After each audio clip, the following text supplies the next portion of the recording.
Yeah, hi, Sean. You guys have had offensive lulls in recent games, scoreless first half against Detroit, minus 15 yards in the third quarter against the Patriots. What do you need? Some of the things you need to do to get that offensive consistency and rhythm back?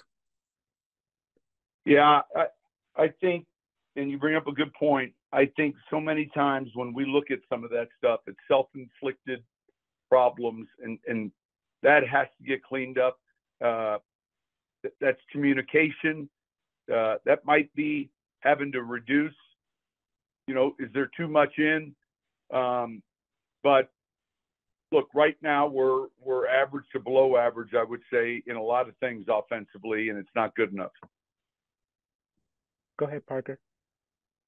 Hey, Sean, you guys, obviously you're not eliminated from the playoffs. You need a lot to happen over the last couple of weeks. So how do you talk about that with your guys? Do you talk about it, or do you just, sort of put that away for the time being? I think I look, the way it's covered anymore, I don't think I have to discuss it. I mean, when these guys come in here tomorrow morning, it's the message is going to be about winning this game and our last home game. And, we haven't played well at home considering, or at least the expectations, certainly from Broncos fans and then from my experience of playing at home. And so this is our last opportunity to play a home game. And it's going to be about getting this win. And it's going to be that short-sighted, if you will, just the next 7 days, and then kind of go from there. Go ahead, Mike.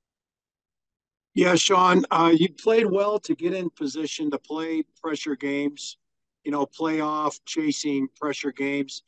Is kind of the next step in your program kind of learning how to handle pressure? Well, I don't feel like the pressure was necessarily different the other night than the pressure was against, the Chargers I get what you're saying. I think the ongoing step is understanding how not to lose games before you learn how to win them. And 2/3 of the games we see each weekend are lost before they're ever won. And we're still learning that the hard way. Go ahead, Jeff. Yeah, Sean, just kind of a little specific football thing. Sort of the last 5 receptions or so to running backs have gone for negative yardage. I'm just curious if you see anything consistently that people are doing against that. Well, sometimes there's a screenplay and it's man-to-man, and whether the technique we use is incorrect or the call's incorrect, you end up with a minus play. But then there are times we're scrambling and looking for a dump off, and if they're playing a match or man coverage, there's not a lot of yards once the back catches it. So, but I think it would start with the screens. Go ahead, Eric. Hey, Coach, maybe this goes to what you were talking about a second ago, but do you notice 1 or 2 things that you guys were doing well during the 5-game winning streak that maybe you haven't seen here over the last couple of weeks? We were protecting the ball better. It's out all the time now. Meaning it was out the other day. We're lucky we only had 2 turnovers. Go ahead, Andrew. Sean, when you evaluate the offense and the quarterback position, and it seems like they're more effective, especially Sunday night, late in the game in the fourth quarter than the first 3 quarters. Is there anything you can take from that end game performance that can be applied to other portions of the game where it hasn't been as consistent? Yeah, it was more spontaneous. It was more spread empty.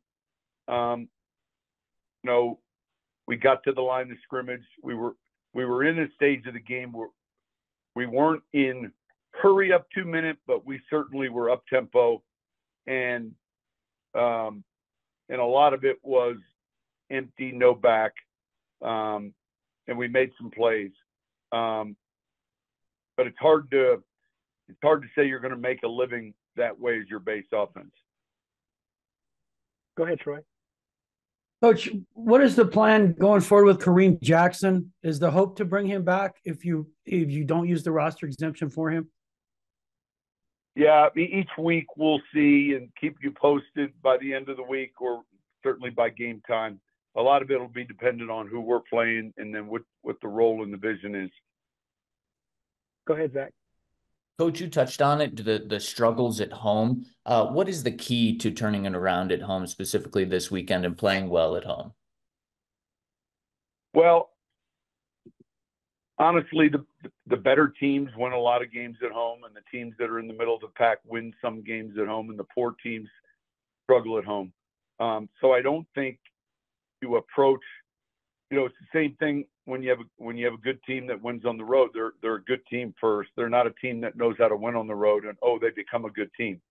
So we've got to become a better team this week, and obviously take advantage of playing at home. But I think it just gives you an indication, whether we're a game or two at 500, above 500, below 500, and it's reflective of how we're playing at home, a game or two below, or you follow me? And I think a lot's made of that, and really your better teams play well at home, and your teams that aren't so good play poorly at home, and your average teams play average at home.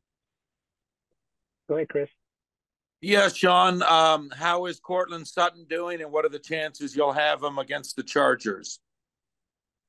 We'll keep you posted as the week progresses. Go ahead, Parker. Hey, Sean, there was a stretch in the middle of the season, or maybe most of the season, where it seemed like Russell was not all the time, but most of the time playing pretty well in rhythm, in the pocket. Has that carried, or have you lost a little bit of that here, late in the season, maybe particularly on Sunday night? Well, look, there's times when we have a clean pocket and we need to take advantage of it. And there's other times where it gets muddy, and certainly the other night, later in the game, he did a good job of creating, giving us some second chance opportunities with plays. Coach, that appears to be all the questions that we have in the queue for today.